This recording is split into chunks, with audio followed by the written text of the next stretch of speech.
नमस्कार, मैं हूं आपके साथ मयंक मिश्रा। आज 6 मई है और पिछले 12 घंटों के अंदर हॉर्मूज में हालात बेहद तनावपूर्ण है।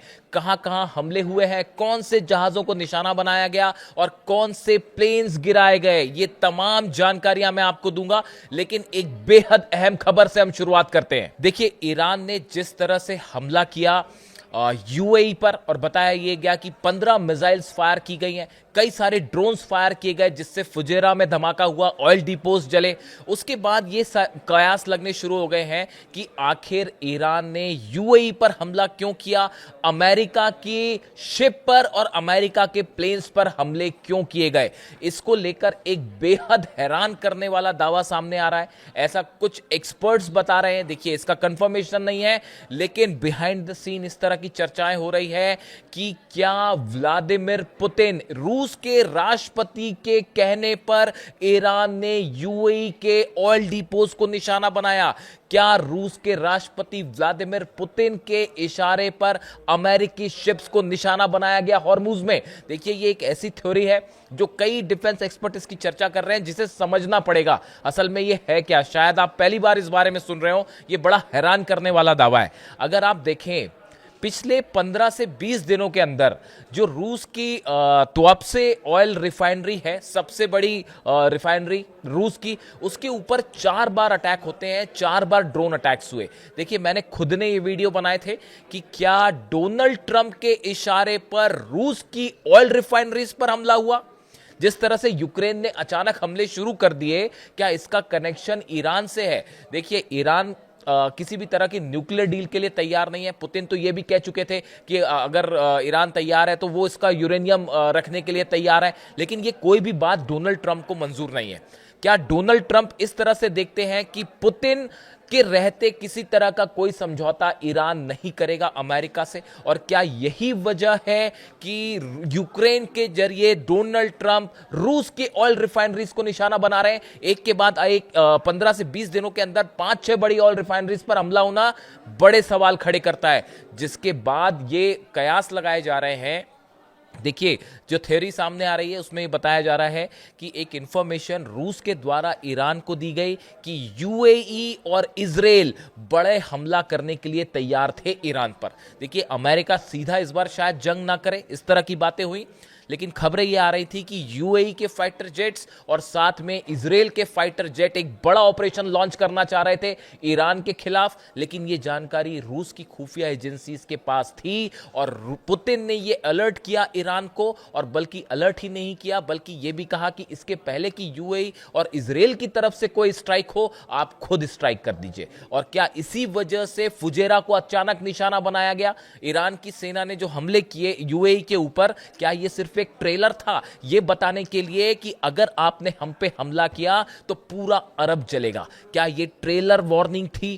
क्या इजराइल को यह संदेश दिया गया? क्या डोनाल्ड ट्रंप को यह संदेश दिया गया? क्या यूएई को यह संदेश दिया गया कि ईरान के खिलाफ अगर किसी भी तरह का एडवेंचरिज्म करेंगे, आप किसी भी तरह के हमले की कोशिश करेंगे, तो ईरान की सेना पिछली बार के मुकाबले ज्यादा बड़ा जवाब देगी? अमेरिका कि कई खुफिया एजेंसीज ये बात जाहिर कर चुकी हैं कि चाइना से कई एंटी शिप मिसाइल सप्लाई हो चुकी हैं ईरान को।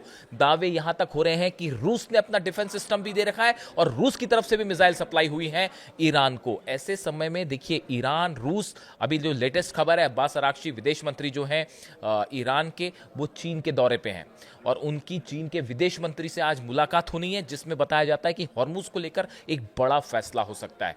देखिए, रूस और चीन और ईरान तीनों मिलकर इस बात को तय कर चुके हैं कि हॉर्मूज में किसी भी तरह से 1 इंच भी कंट्रोल नहीं छोड़ा जाएगा। यह बात ईरान की तरफ से साफ कर दी गई है कि अमेरिका अगर यहां अपने वॉरशिप लाना की कोशिश करता है, जैसे अमेरिका ने कोशिश की अपने वॉरशिप लाके एस्कॉर्ट करके जहाजों को निकालने के लिए, यह बात ना पुतिन को मंजूर है, ना चीन को मंजूर है जिनपिंग को, और ना ही ईरान को मंजूर है। यही वजह थी कि ईरान ने अपनी एंटी शिप मिसाइल से अमेरिका के वॉरशिप्स को निशाना बनाया। कल जिस तरह से खबरें आई कि एक KC-135 जो जेट रिफ्यूलिंग जेट है, इस पर मिसाइल्स फायर की गई और यूएई पर हमले, ये ईरान का वो एग्रेसिव पोस्चर है जो संभवतः पुतिन के इशारे पर ईरान ने अचानक ये कदम उठाया। देखिए, इसको लेकर तमाम खबरें हैं कि ईरान में जो पॉलिटिकल लीडरशिप है, क्या वो इस बात के लिए तैयार नहीं थी कि यूएई पे हमला किया जाए या ना किया जाए।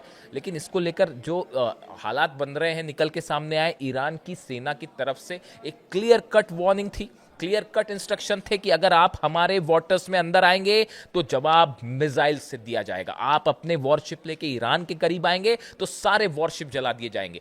ये अप्रोच ईरान की सेना का है, ये अप्रोच अली खामेनी साहब के विजन का है। उन्होंने हमेशा ये बात साफ की कि अगर दुश्मन आप पे अटैक करता है, आप उसको उसी की भाषा में जवाब दीजिए। ये आखिरी संदेशों में से एक संदेश था अली खामेनी साहब का, आप उनके सोशल मीडिया पर जाके चेक कर सकते हैं। बिल्कुल उसी गाइडलाइन पर ईरान की सेना चल रही है। ईरान के आरजीसी के चीफ अहमद वाहिदी साहब चल रहे हैं और सारे फैसले ईरान की सेना ले रही है और जनता के कहने पे ले रही है। आप देख लीजिए वहां पे इंकलाब स्क्वायर में किस तरह से हर रात को लाखों लोग जमा होते हैं और पूरी रात प्रदर्शन करते हैं और सबकी एक मांग है, अमेरिका के साथ किसी भी तरह का कोई समझौता नहीं होना चाहिए, 1 इंच भी झुकना नहीं चाहिए। ईरान इस जंग में जीता है और विजेता के हिसाब से ही व्यवहार किया जाना चाहिए। अमेरिका अपने वॉरशिप लेके हॉर्मुज से पहले बाहर निकले, उसके बाद ही किसी तरह से हॉर्मुज को खोलने का लेकर जो है कोई कदम उठाया जा सकता है। ये एग्रेसिव अप्रोच ईरान की जनता का है, ये वो गुस्सा है जो वहां की छोटी छोटी बच्चियों का कत्ल किया गया, अली खामेनी साहब को निशाना बनाया गया।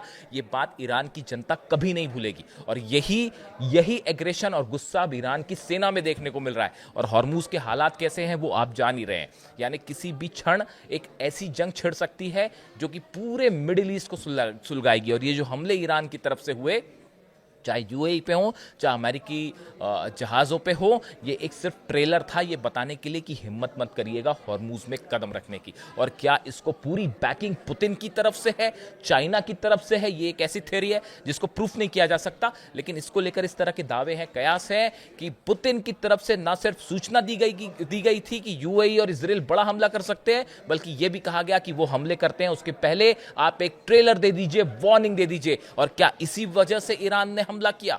देखिए, ये वो सवाल है जिसको लेकर अपनी अपनी राय है। आप क्या सोचते हैं कमेंट करके जरूर बताइए। वीडियो कैसा लगा बताइएगा। जो भी अपडेट होगा, नया अपडेट आएगा हॉर्मुज से, खासतौर पर अब्बास अराक्ची साहब और विदेश मंत्री चीन के वांग यी की मुलाकात में क्या होता है, इस पर नजर रहेगी। जो भी अपडेट होगा आप तक पहुंचाएंगे।